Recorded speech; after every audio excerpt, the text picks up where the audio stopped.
The villain you've been watching isn't who you think he is, because the Entity fans call, Henry Vecna 001 and the Mind Flayer are not the same, and understanding their difference flips the entire Stranger Things story on its head. Okay, so let's unpack this because it's a lot. A dedicated viewer sent in some sources for an incredible theory about the true identity of the main antagonist for season 5. And this goes way beyond just regular fan speculation. This is a detailed breakdown of 4 distinct identities that we've all been kind of mixing up. It's fascinating because what this material suggests is that we have to completely redefine who is actually in control of the Upside Down. So our mission for this deep dive is to really define these 4 separate entities: the man, the ancient evil, the puppet, and then the final monster. And then use the specific evidence from these sources to try and locate the real Henry Creel. This isn't just naming characters, it's about motivation. Right, because when people talk about the villain, they usually just lump it all together and say Vecna, but this analysis, it forces us to see 4 layers all kind of operating at once. And before we even get to the monster, we have to start with the first layer: Henry Creel, the boy. Because the sources say the origin story we all think we know is wrong.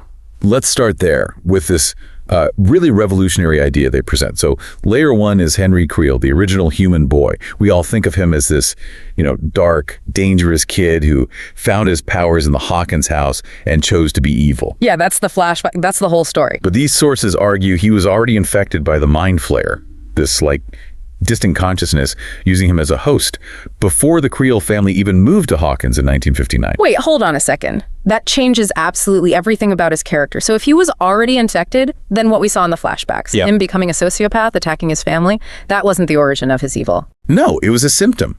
The sources completely flipped the narrative here. The Hawkins house wasn't where Henry became the monster. It was where the real Henry tried to fight back against this thing inside him. And, ultimately lost that fight. He wasn't a mastermind. He was the first victim. Exactly. He was prey to something much, much older. Okay, so that brings us to layer 2 then, the Mind Flayer. We know it's that giant spider thing, but the sources really emphasize that it's ancient, it's powerful, it's patient, and most importantly, it's not human at all. It's the consciousness that consumed Henry. And its goal isn't some personal revenge. Its goal is just conquest. And that distinction is so crucial because the Mind Flayer, being non-human, it needed a way to interact with our world. It needed a face. It needed a face, a voice, and a whole library of human memories to actually execute its long-term plan. And that need leads us right to the 3rd layer. Ah, the suit. Layer 3, 001, the puppet. Okay, so most of us see 001 and think, that's just adult Henry Creel. But the sources are really clear that 001 is not Henry. How do we explain that so it's easy to grasp? Okay. Think of it like this. Henry Creel is the computer hardware and maybe the original operating system. The Mind Flayer is the rootkit virus that takes over everything from behind the scenes. And 001 is the user interface the virus shows you. It's the friendly-looking icon. I like that. So it's not really him. It's not. Yeah. It's defined as a mix of the Mind Flayer's power controlling Henry's body, accessing all his memories, and then mimicking just enough of his personality to be deceptive. The key phrase here is that 001 is the Mind Flayer wearing Henry like a suit.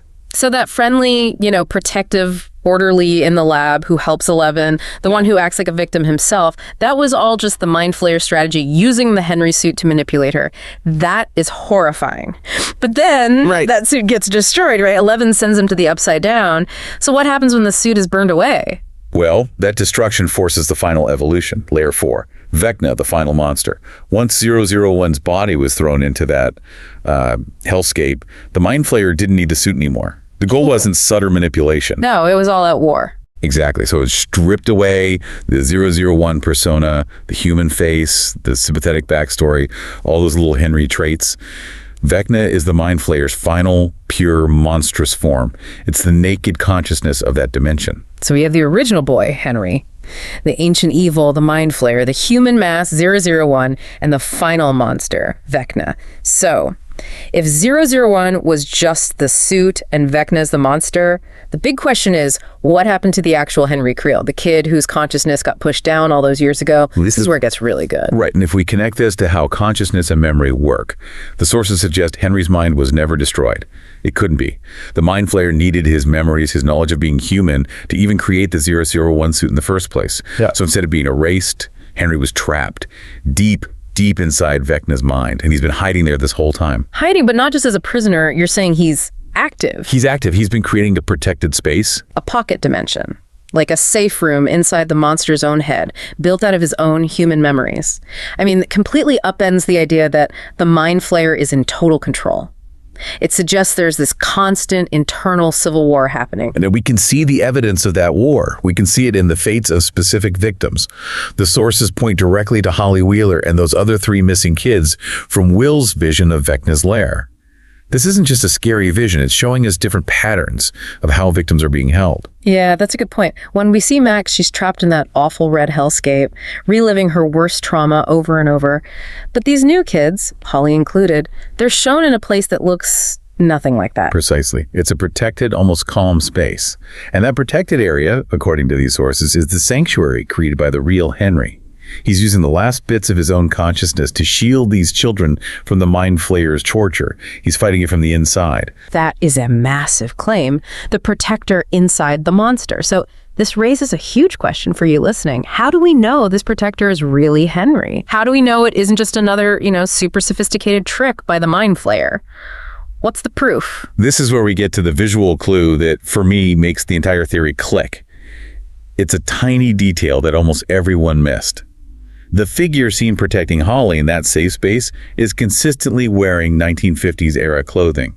Specifically, the kind of clothes Henry Creel would have worn as a young man in 1959. Okay, why is that one little detail so important? Let's just think logically for a second. If Vecna or 001 wanted to trick Holly, a little girl from the 1980s, it'd appear as someone she trusts, right? A teacher, her mom, a cartoon character. Someone contemporary, someone that wouldn't raise any red flags. Showing up in very dated, very obvious 1950s clothes makes zero sense as a manipulation tactic for an 80s kid. It would just look weird and suspicious. And a ghost from an old movie. So the theory concludes that the 1950s clothes are the proof. It's not a disguise. It's his authentic, final human self.